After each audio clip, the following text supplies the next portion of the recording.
Entonces aquí voy a presentar un poquito también algunas claves para el liderazgo del catequista. El catequista es un líder, cuando menos debe ser un líder. Pero hay muchos tipos de liderazgo, es decir, no solamente es líder aquel que es capaz de hablar muchas cosas, ¿no? Hay líderes que no hablan, pero hacen mucho, como San José, que lideró a la Sagrada Familia sin decir muchas palabras. Entonces, no se trata solamente de hablar muy bien. Moisés era un gran líder y era tartamudo. Y quien hablaba por él para presentarse frente al faraón y a otras personas importantes, pues era su hermano Aarón, pero el líder era él, por su fe, por su corazón. Entonces, no hay una cualidad determinada, hablamos desde los aspectos externos para ser un líder o un buen líder. Cada uno tiene un talento. Quizá la cualidad interior más importante es la misma que hemos hablado durante todo este tiempo, es la voluntad, es decir, sí, yo quiero servir, Señor, de este modo.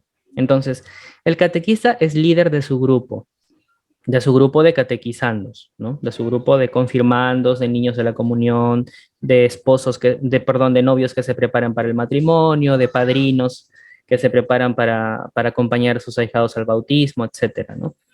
El catequista debe ser líder.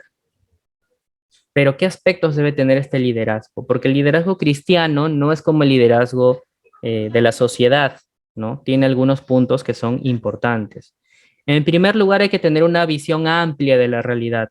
Hablamos mucho de los mandamientos y de los patriarcas y de la historia de la iglesia y de todas estas cosas que son importantísimas, pero no las traemos a la realidad. Entonces, para poder dar una buena catequesis es primero importantísimo conocer mi realidad. ¿Qué pasa en mi ciudad? ¿Qué pasa en mi sociedad? ¿Cuáles son los vicios más grandes que hay en mi sociedad? ¿A qué tentaciones están expuestas las personas a las que catequizo? ¿Cuál es la realidad social del lugar donde catequizo? Porque no es igual catequizar en la pastoral urbana en la ciudad que catequizar en el campo, ¿no? No es lo mismo. No es lo mismo catequizar en una ciudad cosmopolita, o sea, una ciudad grande donde hay mucho negocio, donde hay mucho poder adquisitivo, que en una ciudad un poco más pequeña o en un pueblo más pequeño, donde la realidad es completamente distinta. Entonces, antes de preparar lo que voy a hablar, lo que voy a decir, debo primero enterarme de lo que está pasando en el mundo a mi alrededor, porque de esa manera, y en la siguiente diapositiva lo veremos, podré hablar con mayor realismo de las cosas del Señor. El Señor, cuando usa las parábolas, toma elementos de la realidad de ese tiempo, ¿no? Cuando habla del buen pastor y de las ovejas, lo hace porque allí en ese tiempo se criaban ovejas. No hablaría de elefantes porque en todo caso el Señor estaría en la India, pero en el pueblo de Israel lo que se hacía era criar ovejas, era algo común. Entonces el Señor toma este ejemplo de las ovejas para que la gente se sienta cercana a la realidad. Para eso son las parábolas. Y ese también es un método que el Señor utiliza para evangelizar. No vamos a hablar de eso en este momento, pero las parábolas son acercar el evangelio a la realidad de la gente. Jesús es consciente de lo que pasa a su alrededor. Es una persona que está atenta a la realidad. Lo mismo debe pasar con el catequista. Segundo, solo los enamorados se enamoran. ¿Qué quiere decir esto? Que para poder enamorarte de los jóvenes, de los niños, de los adultos, enamorarte de tu grupo al que catequizas, es indispensable que primero estés enamorado de Jesús y enamorado de Jesús en ti, es decir, de lo que el Señor ha hecho en ti, que te sientas enamorado de las pruebas y de las muestras, los signos que el Señor te ha dado en tu experiencia de vida para que te digan o para que te hayan hecho decir, yo quiero ser catequista, yo quiero servir. Entonces tienes que estar profundamente enamorado de lo que vas a hacer. Te tienen que brillar los ojos cada vez que hablas del Señor, porque se supone que te brillan también cuando lo miras en la Eucaristía, cuando vas a ir a recibirlo, cuando escuchas la homilía en la misa, cuando estás en el momento de la consagración, cuando rezas el rosario. Tienes que hacerlo enamorado, enamorada, porque no hay otro modo de enamorarse de la realidad de los demás si no estás enamorado primero de Cristo y de lo que Cristo ha hecho en tu vida. Tercero, respetar a los jóvenes como jóvenes, a los niños como niños, a los ancianos como ancianos. Hay que respetar la vida de cada etapa, de cada edad y de cada cultura. No puedo entrar de frente a imponer. tengo que respetar la vida de los demás. Por ejemplo, si soy un adulto que ya pasé pues la vida de los jóvenes, no puedo empezar jamás una catequesis para jóvenes menospreciando o burlándome de la realidad que ellos experimentan, hablando o diciendo, bueno, esto va a pasar, ya cuando sean más grandes lo entenderán, ustedes no saben nada. Y comenzar a decir yo que soy un adulto, entiendo mejor, entiendo más que ustedes. No puedo hacer eso. No puedo subestimar la realidad de los otros. No puedo tampoco faltarle el respeto a la realidad de los niños, mintiéndoles o diciéndoles cosas que en realidad no van a ocurrir o tratando de engañarles para caerles bien. Entonces, debo respetar cada forma de pensar, cada cultura y cada momento en el que están las personas a las que catequizo. Debo dejarme acompañar para acompañar a otros. Ahora te voy a hacer algunas preguntas y respóndelas también en el silencio de tu conciencia. ¿Cuándo ha sido la última vez que te has confesado? Quizás ha sido esta última semana. Bueno, ahora vamos con otra pregunta más difícil. ¿Cuándo ha sido la última vez que has recibido dirección espiritual? Porque una cosa es confesarse y escuchar allí el sermón del Padre, la explicación del Padre y luego la penitencia, y otra muy distinta es visitar al sacerdote y explicarle con mayor extensión las problemáticas de mi vida espiritual para que me acompañe, me aconseje y me ayude. Es importantísimo que el catequista se deje acompañar para poder acompañar a otros. Se deja acompañar primero, obviamente, por el director espiritual, el sacerdote, y segundo, quizá también se permita dejarse acompañar por otras personas que él reconozca que tengan un poco más de experiencia que él, porque eso no le hace daño a nadie. Hay que saber ser humilde y reconocer que muchas veces necesitamos de la madurez de los otros, de los que ya pasaron por lo que yo estoy viviendo, para que me ayuden. El Papa dice, ¿no? No hay que despreciar a los mayores, porque ellos también conservan la memoria de Dios, el tesoro de la iglesia, lo tienen en el corazón y aquí. Entonces, hay que dejarnos acompañar. Quinto, otra vez, el testimonio. El catequista no puede hablar de lo que ha leído solamente, tiene que hablar de lo que ha vivido. Jesús le ha cambiado la vida. Jesús ha transformado su corazón y eso es lo que anuncia. No anuncia a un Dios solamente de letras, anuncia a un Dios de hechos y palabras. Entonces, es lo que ha vivido, lo que hace su catequesis fructífera, lo que hace que su catequesis esté llena de entusiasmo, lo que puede compartir. No puedo ser catequista de domingo y mundano de lunes a sábado. No puedo ser un católico de misa nada más, ¿no? Eso es lo que hace algún tiempo se acuñó como el término de católico light. Soy católico solamente los domingos, para que mi alma no pierda peso, para que no se vaya a desnutrir mi alma, solamente voy a misa los domingos y eso es todo lo que hago en mi vida católica. El resto del tiempo vivo como sea. No, pues. Uno tiene que ser católico hasta cuando duerme, porque la fe involucra toda la vida. Es la octava vez creo que lo repito, pero es el mensaje más importante de este curso en realidad. Hay que integrar todas las cosas de nuestra vida a la fe. Solo así lo que enseñamos será sólido. Primero los actos y después las palabras, como decía San Francisco de Asís. O hagamos extraordinarias las cosas ordinarias, como diría San José Marelo. Por último, en estas claves de liderazgo, no rebajar nunca el ideal. Últimamente ya no sabemos qué cosa está de moda, ¿no? Prendemos la televisión y sale otra moda todos los días. No sabemos ya qué está de moda. Y lo mismo pasa en la sociedad, ¿no? La sociedad cada vez es más cambiante, cada vez es más inestable y a la vez espiritualmente también cada vez es más inmadura. Y a veces ese humo de inestabilidad también entra a la iglesia y a la catequesis. Y sucede que muchas veces nos vemos tentados a rebajar el ideal cristiano para poder acoger a más personas. Esto pasa sobre todo en los jóvenes, ¿no? O en las catequesis juveniles.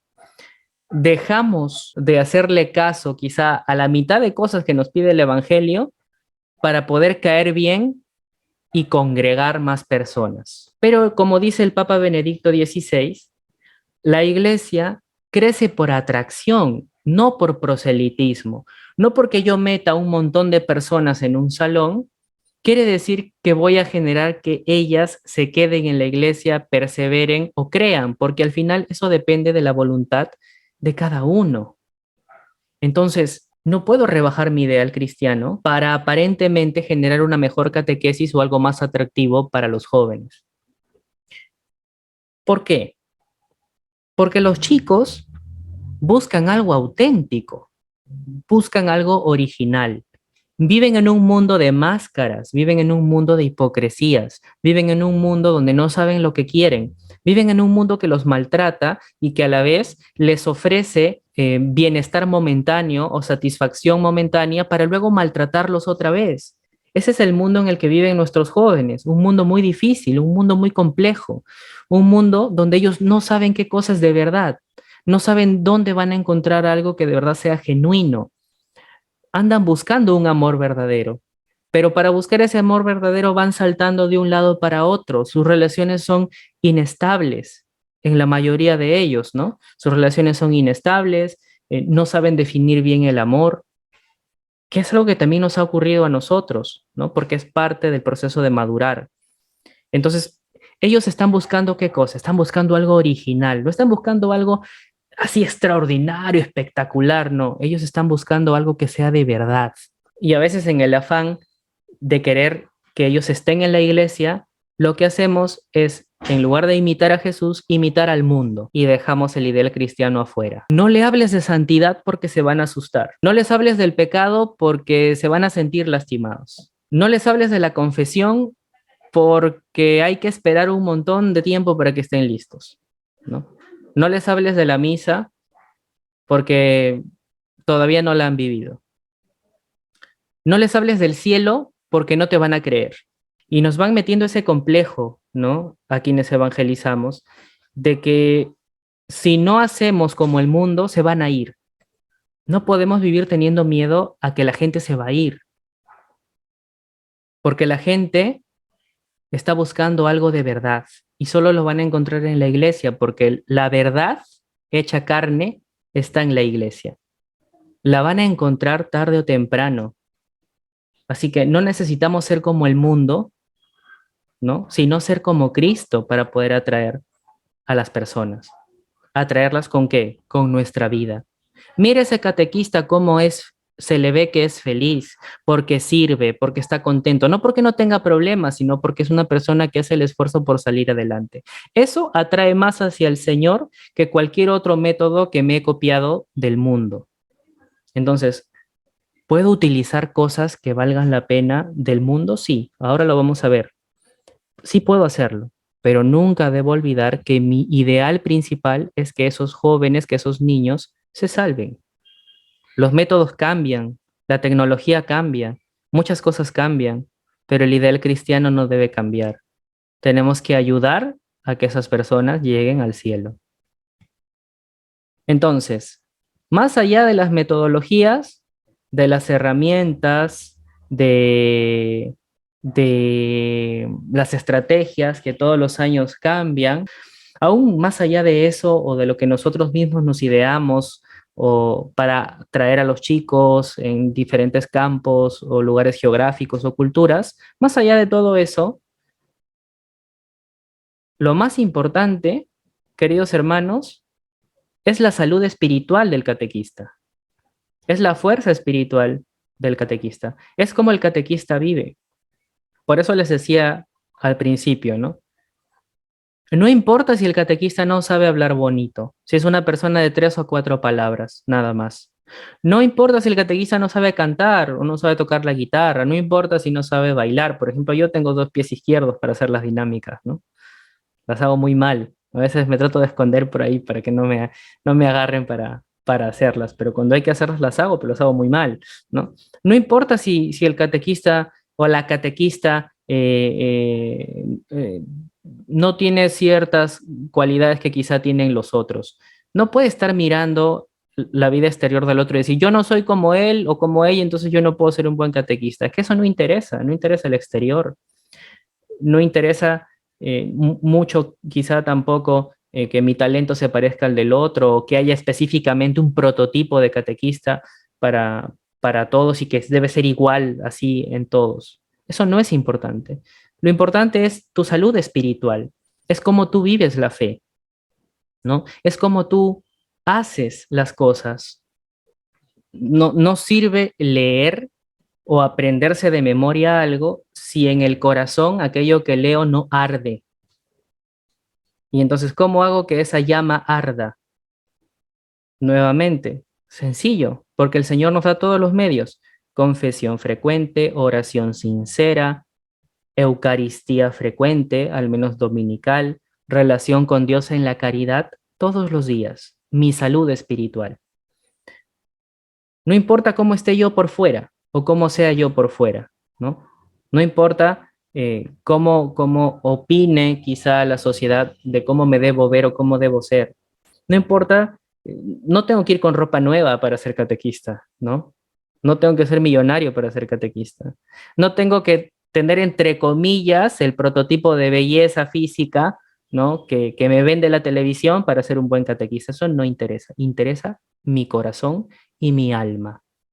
Cuanto más camine hacia la santidad, mejor catequista seré.